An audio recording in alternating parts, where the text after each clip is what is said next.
समुद्री जहाज पर बहू का ससुराल और खेती।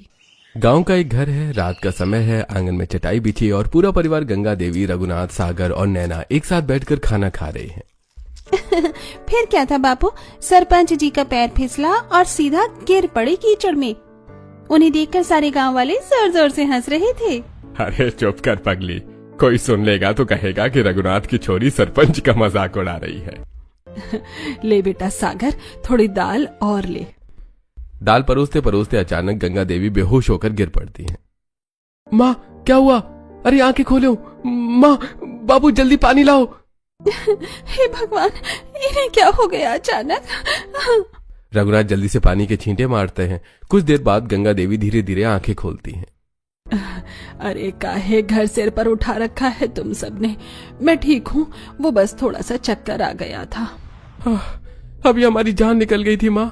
ऐसे थोड़े होता है कि आप अभी अभी भली चंगी हंस रही थी और अचानक गिर पड़ी। बापू कल सुबह सबसे पहले हम इन्हें शहर वाले डॉक्टर के पास ले जाएंगे। अरे पागल हो गया है क्या? डॉक्टर के पास क्यों जाना? अब उम्र हो गई है तेरी माँ की, दिन भर काम करके शरीर थोड़ा थक जाता है। तू बस अपने काम पर ध्यान दे मेरे लाल, मैं तो एकदम भली चंगी हूँ।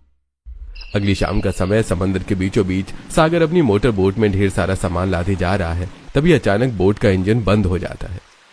अरे चालू हो जा भाई, अभी क्यों धोखा दे रहा है? अरे सागर पूरी ताकत लगाता है लेकिन इंजन स्टार्ट नहीं होता और तभी मौसम बिगड़ने लगता है। हे भगवान, ये कैसा इम्तिहान है? रात हो गई है, मौसम बिगड़ रहा है और बोट भी खराब हो गई है। अगर ये माल समय पर सेठ तक नहीं पहुंचा तो वो मुझे काम से निकाल देगा और इस तूफान में मैं घर कैसे लौटूंगा? हे भगवान, अब मेरा क्या होगा? तभी एक छोटी मोटर बोट तेजी से सागर की तरफ आती है। उस बोट पर झुमकी खड़ी थी। अरे इतनी रात गई, इस तूफान के बीच समुद्र में क्या कर रही हो? मेरी बोट खराब हो गई है, बोट का इंजन चालू नहीं हो रहा है। इस पर सेठ का बहुत कीमती माल लदा है। अगर सुबह तक नहीं पहुंचा तो वो मुझे काम से निकाल देगा। और मौसम देख रही हो, मुझे तो कुछ समझ नहीं आ रहा है कि मैं क्या करूं। घबराओ मत, ये रस्सी पकड़ो और अपनी बोट की आगे बांध दो। मैं तुम्हारी बोट को खींचकर अपने गांव के किनारे तक ले चलती हूँ। पर तुम्हारी ये छोटी बोट मेरी इस भारी बोट को खींच पाएगी क्या? तुम बस रस्सी मजबूती से बांधो, बाकी मुझ पर और मेरी बोट पर छोड़ दो। झुमकी एक मोटी रस्सी फेंककर सागर की बोट को अपनी बोट से बांधती है और फिर उसे किनारे तक खींच लाती है। और फिर झुमकी अपने छोटे से घर में चूल्हा जलाकर खाना बनाती है। लो खाना खा लो, समुद्र की ठंडी हवा लग रही है। गरम खाना खाओगे तो जान में जान आएगी। तुम्हारा बहुत बहुत शुक्रिया। अगर आज तुम ना आती तो शायद मैं और मेरी बोट दोनों समंदर में समा जाते। पर मेरा सारा माल उसी बोट में है। अगर सुबह तक सेठ को माल नहीं पहुंचा तो वो बहुत नुक्स सुनाएगा मुझे, मेरा नुकसान हो जाएगा। फिक्र मत करो, तुम खाना खाकर आराम करो, मैं तुम्हारी बोट ठीक कर दूंगी। तुम कैसे ठीक करोगी? समुद्र किनारे पली बड़ी हूँ, इन लहरों और मशीनों से मेरी पुरानी दोस्ती है। तुम फिक्र मत करो, तुम्हारी बोट सुबह तक ठीक हो जाएगी। आधी रात का समय हो जाता है। झुमकी समंदर किनारे खड़ी सागर की बोट को ठीक कर रही थी। सागर दूर खड़े होकर ये सब देख रहा था।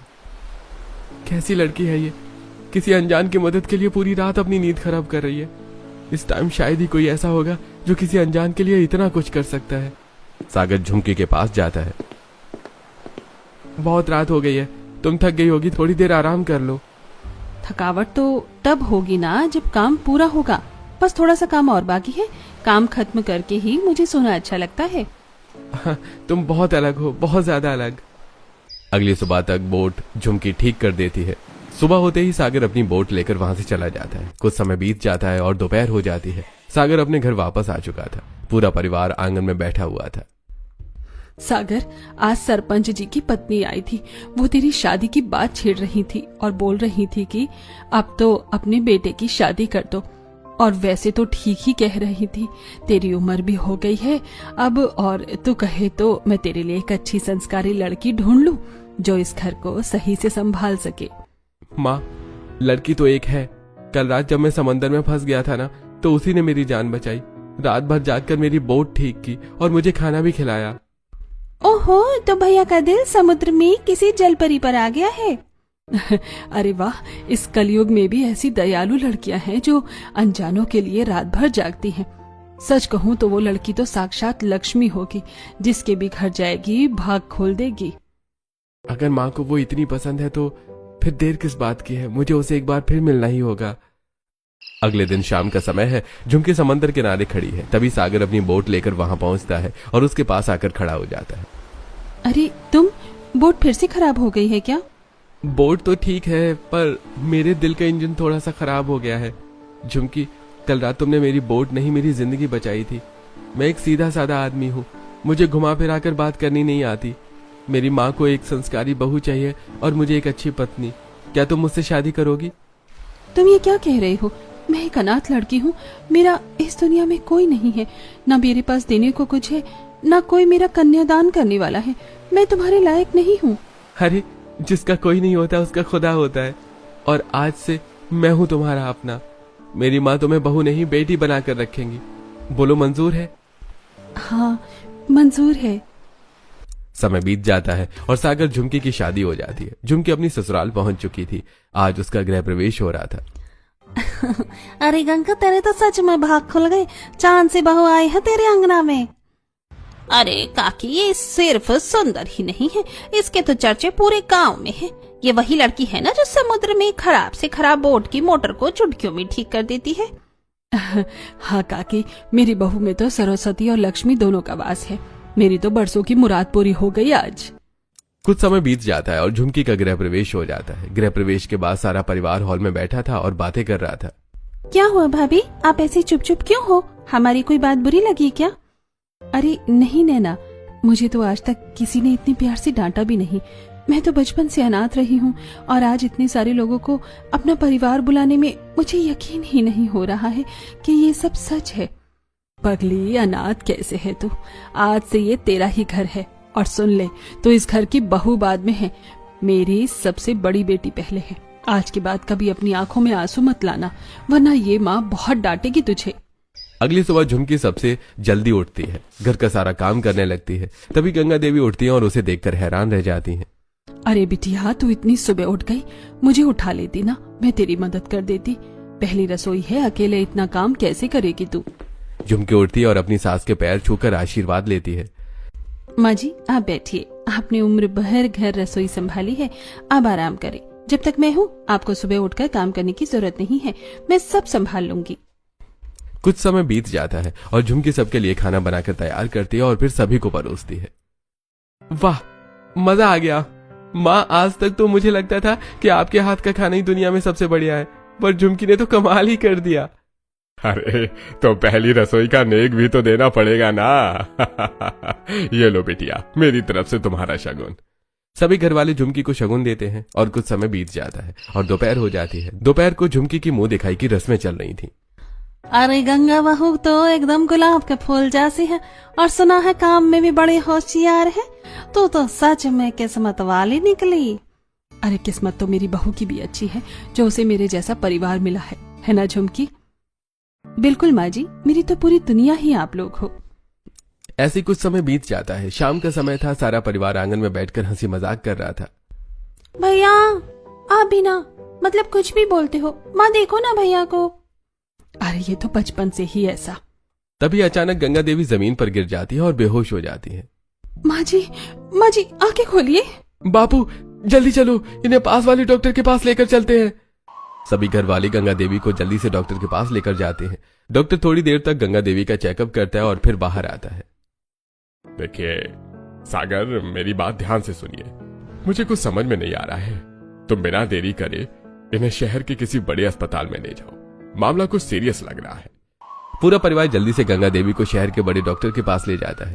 कुछ देर बाद डॉक्टर गंगा देवी का चेकअप करके बाहर आता है। डॉक्टर साहब, मेरी गंगा ठीक तो है ना? उसे बस थोड़ी कमजोरी आई होगी। देखिए, मैं आपको अंधेरे में नहीं रख सकता। हमने सारी रिपोर्ट्स चेक की हैं। आपकी पत्नी को कैंसर है, और वो भी लास्ट स्टेज का। कैंसर? नहीं डॉक्टर साहब, आप झूठ बोल रहे हो। मेरी माँ तो एकदम फिट है। देखिए सागर, बीमारी अंदर ही अंदर बहुत फैल चुकी है। अब हमारे हाथ में कुछ भी नहीं है। मुश्किल से इनके पास 1 या 2 महीने का समय बाकी है। अब बस आप इनके साथ जितना अच्छा वक्त बिता सकते हैं बिताइए। डॉक्टर साहब, मेरी माँ जी बहुत अच्छी है, आप पैसा जितना मांगोगे हम देंगे, बस मेरी माँ को ठीक कर दीजिए। बेटी, मेडिकल साइंस में इस स्टेज का कोई इलाज नहीं है, वो कभी पूरी तरह ठीक नहीं हो सकती। तो क्या हम उन्हें ऐसे ही घुट घुट कर मरता हुआ देखें? दवाइयां काम नहीं करेंगी बेटी, लेकिन हाँ, एक चीज है जो शायद काम कर जाए, खुशी। अगर मरीज अंदर से बहुत ज्यादा खुश हो, अगर उसकी कोई ऐसी ख्वाहिश पूरी हो जाए जो उसे जिंदगी से जोड़ दे, तो शायद वो 1-2 महीने का वक्त थोड़ा और बढ़ जाए। समय बीत जाता है। सभी घर वाले गंगा देवी को वापस घर ले आते हैं। शाम का समय हो गया था। सभी घर वालों के आगे खाना रखा हुआ था, लेकिन कोई भी खाना खा नहीं रहा था। अरे मेरे पागलो, ये क्या मुंह लटका कर बैठे हो सबके सब? खाना ठंडा हो रहा है, खा लो। भूख नहीं है माँ। मेरा प्यारा भोला बेटा, डॉक्टर ने ही तो कहा है कि 1-2 महीने हैं, तो क्या हुआ? 1-2 महीने कोई कम होते हैं क्या? इन 60 दिनों में हम इतने मजे करेंगे, इतनी यादें बनाएंगे कि पूरी जिंदगी के लिए काफी होंगी। मौत तो सबको आनी है बेटा, तो फिर इन बचे हुए दिनों को रो रो कर क्यों बर्बाद करना? अरे तू सच में पत्थर की बनी है गंगा। अरे मैं तो वैसे भी गांव की शेरनी हूँ। चलो अब सब चुपचाप खाना खाओ। नैना, मुझे तो बहुत तेज भूख लगी है, 1 रोटी और देना मेरी बच्ची। अगली सुबह झुमकी सुबह जल्दी उठकर किचन में गंगा देवी की पसंद का गर्मा गर्म नाश्ता तैयार करती है। माँ जी, देखिए आज आपकी लाडली बहू ने आपके लिए क्या बनाया है, एकदम गरम गरम पोहा और आपकी फेवरेट जलेबी। अरे वाह मेरी बच्ची, तेरे हाथों के स्वाद का तो जवाब ही नहीं। ला जल्दी से, मुंह में पानी आ रहा है। गंगा देवी जैसे ही नाश्ता खाने लगती है, तभी अचानक उसकी तबीयत बिगड़ जाती है। माँ जी, क्या हुआ? सागर, बाबूजी जल्दी आओ। कुछ समय बीत जाता है और रात हो जाती है। गंगा देवी घर के बाहर खड़े होकर खुद से बात कर रही थी, तभी झुमकी पानी लेने उठती है और छुपकर गंगा देवी की बातें सुनने लगती है। हे भगवान, जिंदगी भी कैसा खेल खेलती है। मैंने तो क्या क्या सपने सजाए थे। सोचा था जब जिम्मेदारी पूरी हो जाएगी तो समुद्र के बीचों बीच एक बहुत बड़ा जहाज होगा, उसी में मेरा घर होगा। मैं वहां आराम से खड़ी होकर पानी के लहरों को देखूंगी और अपनी बाकी की जिंदगी सुकून से जीऊंगी। पर मुझे क्या पता था कि टिकट इतनी जल्दी कट जाएगा। माँ जी का इतना बड़ा सपना, और उन्होंने आज तक किसी से कुछ नहीं कहा। अगली दोपहर गंगा देवी अपने कमरे में एक पुरानी डायरी के पन्ने पर कुछ ड्राइंग बना रही थी। तभी झुमकी हाथ में चाय का कप लेकर वहां आती है। माँ जी, ये लीजिए आपकी चाय। अरे बहू, तू आ गई, रख दे चाय। माँ जी, बाहर आपको वो सरपंच जी की पत्नी बुला रही है, कह रही थी बहुत जरूरी काम है। अच्छा, मैं अभी देख कर आती हूँ, तू चाय ढक कर रख दे। गंगा देवी जैसे ही कमरे से बाहर आती है, झुमकी तुरंत वो पन्ना देखती है जिस पर गंगा देवी ने ड्राइंग की थी। उस पन्ने पर एक बहुत बड़ा और सुंदर सा जहाज बना था। वो जहाज समुद्र के बीच में है और उस पर एक छोटा सा घर बना है और उस जहाज पर एक परिवार खड़ा हंस रहा है। माँ जी, आपने मुझे बहू नहीं अपनी बेटी माना है ना? अब ये बेटी आपका ये सपना अधूरा नहीं रहने देगी। डॉक्टर ने कहा था कि अगर आपको बहुत बड़ी खुशी मिले तो शायद कोई चमत्कार हो जाए। बस अब आप फिक्र मत कीजिए। आपका सपना है ना समुद्र के बीचों बीच जहाज में घर लेने का, वो मैं पूरा करूंगी। अगली सुबह झुमकी अपने गांव जाती है और अपने पुराने दोस्त चंदा और बब्बन से मिलती है। चंदा, बब्बन, मुझे एक बहुत बड़ा और मजबूत जहाज बनाना है। कोई छोटी मोटी बोट नहीं, एक ऐसा जहाज जो समुद्र के बीच लहरों से लड़ सके, जिसमें रहने के लिए कमरे हों और सारी सुख सुविधाएं हों।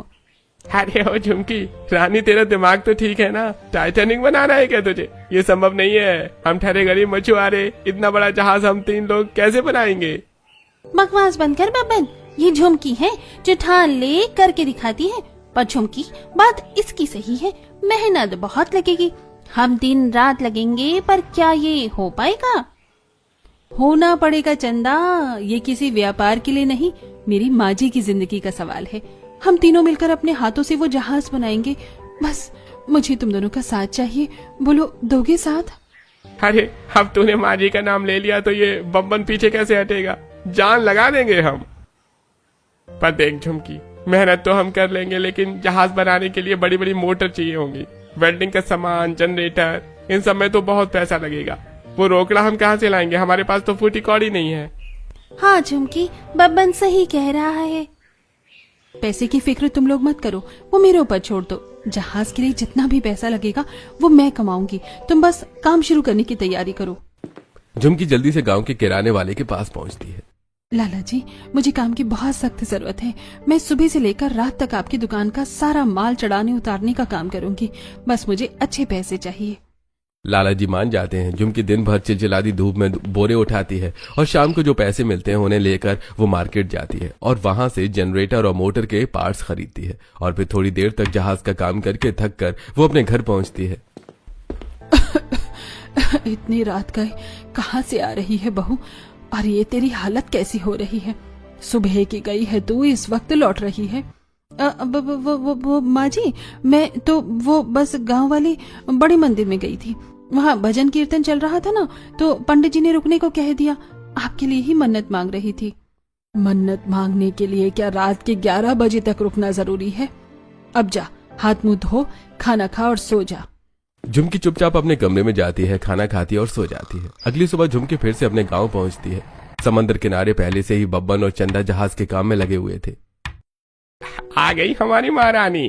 देख झुमकी, तेरी इस टाइटेनिक का काम बस खत्म ही समझ। कल रात जो इंजन सेट किया था वो एकदम मक्खन की तरह चल रहा है। सच में झुमकी, मुझे तो यकीन ही नहीं हो रहा कि हम तीनों ने मिलकर ये महल खड़ा कर दिया। हमारी दिन रात की मेहनत रंग लाई है। बस कुछ दिन और, फिर देखना मेरी माँ जी इस जहाज को देखकर अपनी सारी बीमारी भूल जाएंगी। चलो जल्दी से बाकी का काम निपटाते हैं। समय बीत जाता है और रात हो जाती है। झुमकी सारा काम खत्म करके थकी हारी वापस अपने घर लौटती है। कहाँ थी तू? जवाब दे झुमकी, तूने इस घर को सराय समझ लिया है क्या? जब मर्जी आई, जब मर्जी चली गई और फिर लौट आई। माँ जी, वो मैं क्या? वो मैं? एक तो मेरी बीमारी ने मुझे खाट पर डाल दिया है, ऊपर से तू मेरी जान निकालने पर तुली हुई है। गांव वाले तरह तरह की बातें बना रहे हैं। झुमकी बिना कोई जवाब दिए अपने कमरे में चली जाती है। अगली सुबह झुमकी अपने गांव जा रही थी, तभी गंगा देवी उसे रोक लेती है। रुक जा वहीं, आज तो इस चौखट के बाहर पैर नहीं रखेगी। और सच सच बता, कहीं तेरा बाहर कोई चक्कर वक्कर तो नहीं चल रहा है? कौन है वो जिसके लिए तू इस बीमार सास और अपने पति को धोखा दे रही है? माँ जी, आप ये क्या कह रही हैं? मैं आपकी बेटी हूँ, आप मुझ पर ऐसा इल्जाम कैसे लगा सकती हैं? तो और क्या सोचूं मैं? माँ बस करो, बहुत हो गया। अब ये क्या अनाप शनाप बोल रही हो झुमकी को? तू इसके बीच में मत पड़ सागर। तू नहीं जानता दुनिया कैसी है। दुनिया कैसी भी हो माँ, पर मेरी झुमकी कैसी है ये मैं बहुत अच्छे से जानता हूँ। अगर ये बाहर जा रही है तो जरूर कोई ना कोई बड़ी वजह होगी। झुमकी दुखी होकर वहां से चली जाती है और सीधे अपने गांव पहुंचती है। अरे क्या हुआ झुमकी, तू रो क्यों रही है? देख हमारा जहाज पूरा हो गया, अब रोने का नहीं हंसने का वक्त है। ये आंसू दुख के नहीं बब्बन, खुशी के हैं। देखो हमारा जहाज तैयार होकर कितना अच्छा लग रहा है। तो फिर अब इंतजार किस बात का है? चल चलकर माँ जी को लेकर आ। हाँ चंदा, कल सुबह मैं अपनी पूरी फैमिली को यहाँ लेकर आऊंगी। और सुन चंदा, तूने बड़ी बड़ी मोटर बोट सिलाई हैं। कल इस जहाज को तू ही ऑपरेट करेगी। कल एकदम तैयार रहना, मेरी माँ जी का गृह प्रवेश है इस जहाज में। अगली सुबह झुमकी अपने पूरे परिवार को लेकर समुद्र किनारे आती है और सबको अपना बनाया हुआ जहाज दिखाती है। सभी जहाज को देखकर हैरान रह जाते हैं। जहाज सच में बहुत बड़ा और अच्छा था। ये क्या है झुमकी, इतना बड़ा जहाज? ओह माय गॉड, ये तो किसी फिल्म के जहाज जैसा है। पर भाभी, ये है किसका? ये माँ जी का जहाज है। ये आपका अपना समुद्र वाला आशियाना है। मेरी बच्ची, मेरी फूल सी बच्ची, तूने मेरे लिए इतना कुछ कर दिया और मैं अंधी तुझे उल्टे सीधे ताने मारती रही। तुझ पर बदचलनी का इल्जाम लगा दिया। हे भगवान, मुझे माफ कर दे बिटिया। अरे ये क्या कर रही हैं माँ जी? आप मेरी माँ हैं, आपका पूरा हक है मुझे डांटने का। और अगर आपकी जगह कोई और भी होता ना, तो रात बिरात घर लौटने पर वो भी यही सोचता। इसमें आपकी कोई गलती नहीं है। तू बहू नहीं है मेरी, तू तो साक्षात देवी है, जिसने इस बीमार बूढ़ी की आखिरी इच्छा पूरी करने के लिए दिन रात एक कर दिया। मेरे सारे पुण्यों का फल है तू मेरी बच्ची। तभी चंदा वहां आती है। आइए माँ जी, आपके इस तैरते हुए महल में आपका स्वागत है। चलिए मैं आपको अंदर ले चलती हूँ। पूरा परिवार सीढ़ियों से जहाज पर चढ़ता है। फिर चंदा जहाज स्टार्ट करती है और जहाज समुद्र में आगे बढ़ने लगता है। कुछ समय बीत जाता है और शाम हो जाती है। जहाज समुद्र के बीचों बीच पहुंच चुका था। जहाज के खुले हिस्से में एक बड़ी सी डाइनिंग टेबल लगी थी और डाइनिंग टेबल पर बहुत सारा खाना लगा हुआ था। सारा परिवार वहां बैठा था। वाह झुमकी, समुद्र के बीच में तेरे हाथ के ये मटर पनीर खाने का जो स्वाद आ रहा है ना, ऐसा लग रहा है जैसे किसी 7 सितारा होटल में बैठा हुआ हूँ। वाह, खाना तो मजेदार है। ये जहाज वाला आइडिया भी कमाल है। बचपन याद आ गया। सही कहा जी, मुझे तो ऐसा लग रहा है जैसे मैं जवान हो गई हूँ। मेरी तो सारी बीमारी ही हवा हो गई। माँ जी, बस आप ऐसे ही हंसती रहा करो। जब आप मुस्कुराती हो ना तो ऐसा लगता है जैसे पूरे घर में दिवाली आ गई हो। आप ऐसे ही खुश, बहुत अच्छी लगती हो। ये सब तेरी वजह से ही है मेरी बच्ची। ऐसी कुछ समय बाद पूरा परिवार गांव के घर को ताला लगाकर थोड़ा बहुत जरूरत का सामान लेकर जहाज पर रहने के लिए चले जाते हैं। ऐसी अगली सुबह गंगा देवी सूर्योदय देख रही थी, तभी नैना उनके पास आकर कहती है, क्या बात है माँ, आज तो आप तो बहुत ज्यादा खुश लग रही हो। हाँ नैना, मैं बहुत खुश हूँ, बहुत ज्यादा, क्योंकि मैंने तो मान लिया था कि मेरी जिंदगी खत्म हो गई है, पर तेरी भाभी ने सब कुछ बदल दिया। हाँ माँ, भाभी कोई आम इंसान नहीं है, वो जादूगर है, जादूगर। ऐसी कुछ समय बीत जाता और शाम हो जाती है। सूरज डूब रहा था। गंगा देवी खड़े होकर डूबते हुए सूरज को देख रही थी। नजारा तो बहुत सुंदर है, पानी ही पानी, पर काश यहाँ थोड़ी हरियाली भी होती, हमारे गांव के खेतों जैसी। वो ताजी हवा, वो मिट्टी की सौंधी सौंधी खुशबू और वो पेड़ पौधों वाली फीलिंग। अगर यहाँ थोड़े फूल पत्ते होते ना तो आत्मा को एकदम सुकून मिल जाता। दूर खड़ी झुमकी ये सब सुन रही थी। अच्छा माँ जी, अब आपको खेतों वाली हरियाली चाहिए? ठीक है, अब बस आप देखती जाइए कि आपकी झुमकी आपके लिए क्या क्या करती है। आपके दिल से निकली हर ख्वाहिश को अगर मैंने सच नहीं कर दिया ना तो मेरा नाम भी झुमकी नहीं। रात हो जाती है। झुमकी सीधे जहाज के कंट्रोल केबिन में पहुंचती है जहां चंदा बैठी हुई थी। चंदा, एक नया काम आ गया है, हमें इस जहाज पर खेती करनी है। क्या खेती? अरे ओ महारानी, दिमाग तो ठिकाने है तेरा। ये जहाज है लोहे का, कोई गांव का खेत नहीं है, तो यहाँ खेती कैसे करेगी? ये पॉसिबल ही नहीं है झुमकी। मुझसे ये नहीं हो सकता वाले शब्द मत बोल चंदा। मेरी सासू माँ ने कहा है कि उन्हें यहाँ हरियाली चाहिए तो मतलब चाहिए, उन्हें वो खेतों वाली खुशी देनी है मुझे। हम करेंगे ना जुगाड़। तेरी इसी जिद के आगे तो मैं हार जाती हूँ। ठीक है मेरी माँ, जब इतना बड़ा जहाज लिया था तो इस पर घास फूस भी उगा ही लेंगे। रात के 12 बज रहे थे। जहाज पर पूरा परिवार नींद सो चुका था। जहाज पर एक छोटी मोटर बोट थी जिसमें बैठकर चंदा और झुमकी गांव की तरफ बढ़ रही थी। अरे झुमकी, अगर किसी ने हमें इतनी रात को मिट्टी खोदते देख लिया तो सोचेंगे कि हम चुड़ैले हैं। दोनों गांव किनारे पहुंचकर जल्दी जल्दी मिट्टी खोदती हैं, बोरों में भरकर बोट से जहाज तक ले जाती हैं। यही सिलसिला रात भर चलता है और सुबह तक चंदा झुमकी बहुत मिट्टी इकट्ठा कर लेती है। ले झुमकी, हो गई मिट्टी इकट्ठा, अब तो खुश है ना? अभी और भी काम करना है चंदा, ये तो बस शुरुआत है। अगली सुबह जब सारा परिवार जहाज पर इतनी सारी मिट्टी देखता है तो सभी हैरान रह जाते हैं। अरे बाप रे, ये रात भर में हमारे जहाज पर मिट्टी का पहाड़ कहां से आ गया? हम तो समंदर के बीचों बीच है ना। मुझे तो कुछ समझ नहीं आ रहा बेटा, ये मिट्टी यहाँ लाया कौन है? ये मिट्टी मैं और चंदा लेकर आए हैं। आप लोग इतना हैरान मत होइए, अब इस जहाज पर एक सुंदर सा खेत भी बनेगा। खेत? भाभी आप मजाक कर रही हो ना? जहाज पर खेत कैसे बन सकता है? अरे आप लोग फिक्र मत कीजिए, यहाँ खेत बहुत अच्छे से बनेगा और उसमें बहुत सुंदर सुंदर पौधे भी लगेंगे। बस कुछ दिनों की बात है। मुझे पता है झुमकी, उस शाम मैंने समुद्र को देखते हुए जो कहा था वो तूने सुन लिया था ना। उसी के लिए तू रात भर जागकर ये मिट्टी लेकर आई है ना। माँ जी आप फिक्र मत कीजिए, बस आप देखती जाइए कि आपकी ये झुमकी आपके लिए क्या क्या करती है। आपका हर सपना अब इस जहाज पर पूरा होगा। दोपहर का समय हो जाता है। झुमकी और चंदा जहाज के एक बड़े हिस्से पर मोटी पॉलिथीन बिछा रही हैं ताकि जहाज के लोहे को कोई नुकसान न पहुंचे। झुमकी, अगर किसी को पता चला कि हम जहाज पर खेती कर रहे हैं तो लोग हमें पागल कहेंगे और मजाक उड़ाएंगे। कहने दे जो कहता है, ये पागलपन मेरी माँ जी की खुशी के लिए है चंदा। दोनों मिलकर उस पॉलिथीन पर मिट्टी बिछा देती हैं और चंदा ने कुछ पुराने डिब्बों को काट कर स्टाइलिश गमले बना दिए थे। यहाँ हम टमाटर लगाएंगे, यहाँ हरी मिर्च और उस तरफ कुछ फूल के पौधे लगाएंगे। चंदा जल्दी से खेत की चारों तरफ लकड़ी की मजबूत बाउंड्री भी तैयार कर देती है। और ये बन गई हमारी खेत की बाउंड्री। ले झुमकी, अब इसमें बस पानी डाल दे और तैयार हो गया हमारा खेत। ऐसे कुछ समय बीत जाता है। झुमकी ने रसोई के कचरे और वेस्ट सब्जियों से खेत के लिए अच्छी खाद भी बनाई थी, जिससे पौधे और अच्छे उग रहे थे। कुछ और समय बीत जाता है और अब खेत पूरी तरह से हरा भरा हो चुका था। हे मेरे भगवान, ये मैं सपना तो नहीं देख रही। समुद्र के बीच मेरे गांव की मिट्टी की खुशबू, ये हरियाली, ये सब सच में है। मुझे तो यकीन ही नहीं हो रहा। कैसा लगा आपको आपका ये खेत माँ जी? क्या कहूँ मैं तुझे, ये तो बस मैंने एक बार सपने में सोचा था, कभी नहीं सोचा था कि ऐसा हकीकत में भी हो सकता है। तूने तो मेरा वो हर सपना सच कर दिया जो मैंने सोचा था। मेरी बहू तो इस दुनिया की सबसे बेस्ट बहू है। बस बस माँ जी, मुझे रुलाइए मत। अगले दिन सुबह का समय था, सूरज उग रहा था। सारा परिवार हरे भरे खेत में बैठा हुआ था और सभी चाय नाश्ता कर रहे थे और सभी बहुत खुश थे। बापू, कसम से मुझे तो ऐसा लग रहा है जैसे मैं अपने गांव के पुराने वाले खेत में बैठा हूँ। बस दूर से कोई ट्रैक्टर की आवाज आ जाए तो मजा ही आ जाए। भैया, ट्रैक्टर तो नहीं है, पर हमारी कैप्टन चंदा का इंजन जरूर आवाज कर रहा है। अरे मजे लो इस ठंडी हवा के। आज तो मैं अपने हाथों से लौकी तोड़ूंगी और शाम को लौकी का हलवा बनाऊंगी तुम सबके लिए। ऐसे कुछ समय बीत जाता है और रात हो जाती है। सारा परिवार सो चुका था। तभी समुद्र में एक और जहाज आता है जो कि समुद्र के लुटेरों का जहाज था।